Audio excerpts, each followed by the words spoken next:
Episode की शुरुआत में बॉयड फातिमा को लेकर टाउन से दूर जंगल के एक वुड कैबिन में आया और फातिमा को वहां पर छुपा कर वो कहता है कि तुम यहाँ पर बैठ जाओ और मुझे बताओ कि वहां पर क्या हुआ था। तब फातिमा कहती है कि कॉलोनी हाउस के स्टोर रूम में मैं गई थी, वहां पर मुझे सड़े हुए वेजिस को खाना था, लेकिन फिर मैंने डिसाइड किया कि मैं उन्हें नहीं खाऊंगी।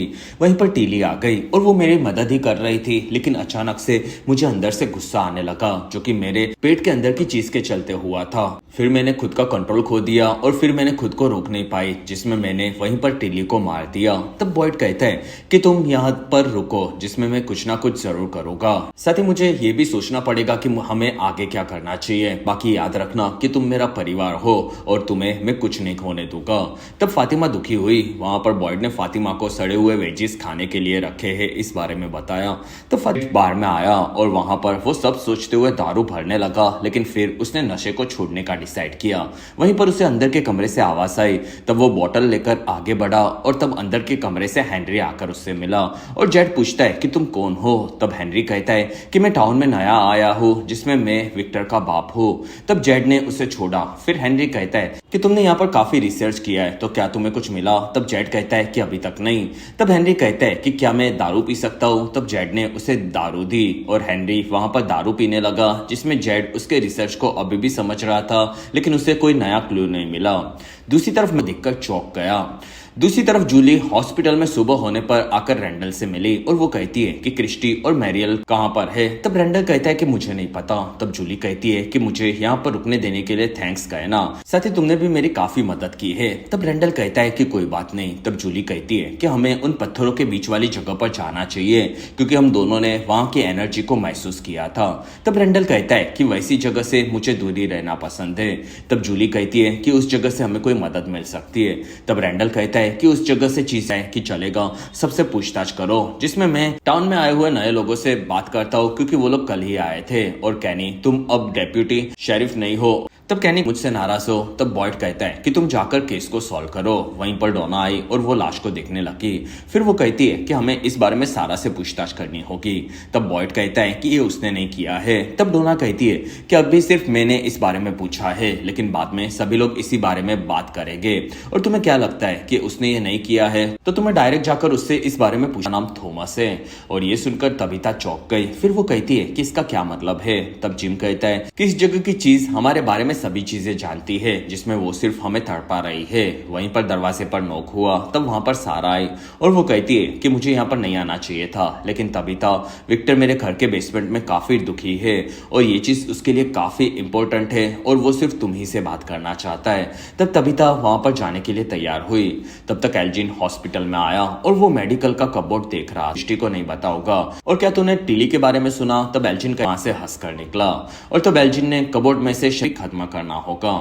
दूसरी तरफ तबीता और सारा नीचे आकर विक्टर से मिले और विक्टर तबीता से मिलकर काफी खुश था। और फिर वो तबीता के पास जास्पर को देखकर कहता है कि तुम्हें मेरी बहन एलोइस की तरह बैठकर इससे बातें करनी होगी। तब तबीता कहता है कि मुझे नहीं समझ रहा कि तुम क्या बोल रहे हो। तब विक्टर कहता है कि तुम्हें इसे बुलाकर मुझसे बात करवानी होगी। तब तबीता पूछती है कि कौन सी चीजों को याद रखने के लिए पिक्चर्स बनाता था, लेकिन मैंने इसका पिक्चर नहीं बनाया और इसलिए मैं सभी चीजें भूल गया और मुझे कुछ भी याद नहीं आ रहा। तब तबीता ने विक्टर को बिठाया। कहता है कि तुम अकेले रहने वाले घमंडी आदमी हो, जिसे दूसरे से कोई फर्क नहीं पड़ता, और तुम अगर इस जगह को समझने के चक्कर में चाहता हो कि तुम मेरे परिवार से दूर रहो। तब जेड कहता है कि बात रही तो तुम सिर्फ अपने परिवार के बारे में सोच रहे हो, वैसे मैं इस जगह पर फंसे हुए हर एक आदमी के बारे में चिंता करके उनके बारे में सोच रहा हूँ। तब जिम कहता है कि ये सिर्फ तुम मुझसे दूर रखना चाहते हो तो तुम उनसे बात करो, बाकी तबीता कोई बच्ची नहीं है। फिर वो वहां से निकला। तब जिम भड़का हुआ था और हेनरी कहता है कि तुम्हारी बातचीत काफी इंटरेस्टिंग है। दूसरी तरफ फातिमा के पास एलिस आया और वो दोनों पहले काफी दुखी हुए और एलिस कहता है कि मैं सब ठीक कर दूंगा। तब फातिमा कहती है कि मैंने किसी को मार दिया है और ये चीज तुम्हारे डैड और तुम्हें समझनी होगी। तब एलिस कहता है कि जो भी चीज तुम्हारे पेट में है उसके लिए मैं तुम्हारे साथ हूँ, जिसमें मैं तुम्हारे साथ जंगल में तालिस्मान पत्थरों के साथ भी रहने के लिए तैयार हूँ। तब फातिमा कहती है कि तुम समझ नहीं रहे हो, जिसमें मेरे अंदर की ये चीज काफी बुरी है और अगर उससे तुम्हें कुछ खतरा हुआ तो। तब एलिस कहता है कि तुम मुझे कुछ नहीं करोगी क्योंकि तुम काफी स्ट्रांग हो और हमारा प्यार भी हमारा लकी रुमाल है जिससे तुम्हें हिम्मत मिलेगी और मैं तुमसे काफी प्यार करता हूँ, ये याद रखना। फिर दोनों मिले और एलिस कहता है कि मैं बहुत ही जल्दी वापिस आ जाऊंगा। फिर वो फातिमा को छोड़कर वहां से निकला जिसमें वो काफी दुखी था। तब फातिमा अंदर सोच रही थी और फिर वो खुद के रुमाल को देखकर खुद का कैबिन में थे, लेकिन अगले ही पल वो वहां से गायब हुई। तब जाकर फातिमा शांत हुई।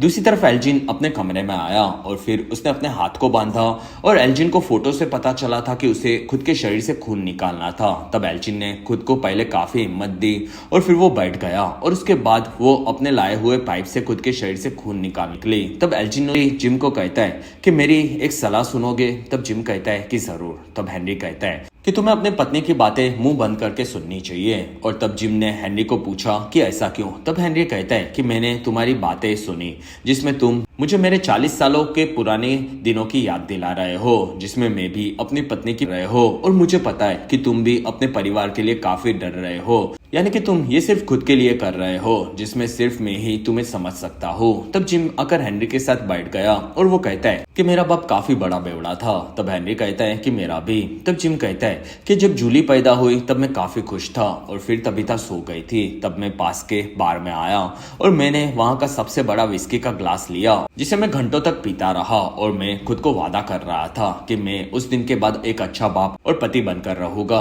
तब हेनरी ने वहां पर एक ग्लास में दारू भरा और वो कहता है कि तुम्हें मैं फिर से नए वादे वहां पर जाने से मैं काफी डर रही हूँ, तो मुझे आगे क्या करना चाहिए क्योंकि मुझे लग रहा है कि ये पत्थर हमें जरूर कुछ बताएंगे। तब इथान कहता है कि तुम्हें अंदर जाना चाहिए, जिसमें डर तो मुझे भी लग रहा है लेकिन ऐसी जगह पर हमें बहादुर होना पड़ेगा जिसमें हम दोनों भाई बहन साथ में अंदर जा सकते हैं। तब जूली वहां पर खुश हुई। फिर दोनों भाई बहन हाथ हमने बॉयड को सीजन 2 की शुरुआत में देखा था। साथ ही जूली टाइम ट्रैवल करके उसी वक्त में पहुंच गई थी और जूली को वहां पर कोई भी नहीं दिखा। तब वो आगे बढ़ी और ली भी वहां पर चिल्लाने लगी और असल में जूली इथान के साथ पत्थरों के बीच में तड़प रही थी। तब इथान वहां थी लेकिन अचानक से वहां की आवाजें बंद हो गई। तब जूली ने देखा कि वहां पर कोई नहीं था। फिर वो आगे बढ़ी। तब उसे मार्टिन की आवाज सुनाई देने लगी जो कि बॉयड को कहता है कि तुम्हें चढ़कर ऊपर आना होगा और जूली को वहां पर मार्टिन दिखा और बॉयड नीचे टनल में कहता है कि मैं ऊपर चढ़ नहीं पा रहा हूँ। तब मार्टिन कहता है कि रुको। फिर वो जूली को कहता है कि बेटा जूली उसे रस्सी दो। तब जूली पूछती है कि आपको मेरा नाम कैसे पता? तब मार्टिन कहता है कि प्लीज उसकी मदद करो। तब जूली ने नीचे रस्सी फेंकी जो कि नीचे बॉयड को मिली और मार्टिन कहता है कि ऊपर आ जाओ वरना वो लोग वापिस आ जाएंगे। फिर मार्टिन कहता है कि जूली थैंक यू। तब जूली कहती है कि नीचे कौन है? तब मार्टिन कहता है कि यहाँ से निकलो वरना यहाँ पर देर हो जाएगी। तब जूली वहां से निकलने गई लेकिन वहीं पर उसने देखा कि मार्टिन गायब हो गया था। तब जूली काफी दुखी हुई और फिर वो जगह के दरवाजे से बाहर निकली। तब वो गुफा में आ गई जिसमें जूली को वहां पर अजीब फील हुआ और वहां के अंधेरे को दूर करने के लिए वो अपने लाइटर को शुरू करने गई लेकिन वो शुरू नहीं हो रहा था और पास में विक्टर और तबिता की उसे आवाज देने लगी जो कि उस वक्त पर गुफा में नीचे फंसे हुए थे और जूली उनके पास जाने लगी। वहीं पर उसे बच्चों के अगुने की तुम पर भरोसा नहीं है जैसे वो लोग पहले करते थे। तब एलिस कहता है कि मैं सकता है। तब बॉयड कहता है कि मैं फातिमा को अपने साथ रखूंगा जिससे खतरा मेरे तक रहे। तब डोना कहती है कि तुम इन चीजों को समझ नहीं रहे हो जिसमें मैं भी सब ठीक करना चाहती हूँ लेकिन अगर तुमने ये सबको सच नहीं बताया तो मैं बता दूंगी। तब बॉयड चौंक गया। वहां पर डोना कहती है कि मैं करूँ उसके पहले तुम कर डालना। फिर वो वहां से निकली। तब एलिस और बॉयड कंफ्यूज थे। वहीं पर बॉयड कहता है कि मैं तुम्हारे फातिमा के साथ जंगल में जाने की तैयारी करता हूँ और तब एलिस मान गया। दूसरी तरफ तभी था विक्टर और जूली चर्च में आए। फिर वहां से वो लोग अंधकार में ही मारे गए थे जिसमें किसी ने उनसे प्यार किया था। फिर उन्हें कहानियां सुनाकर उन्हें उम्मीद दी थी लेकिन फिर उन्हें पेड़ के पास लेकर जाकर उनकी उम्मीदों को तोड़ी और फातिमा उसे वहां पर देखकर चौंक गई। तब तक बॉयड और एलिस वहीं पर आ रहे थे और बॉयड चाहता है। तब फातिमा कहती है कि यहाँ से हट जाओ। फिर वो पेट के दर्द के साथ वहां से ऊपर जाने गई।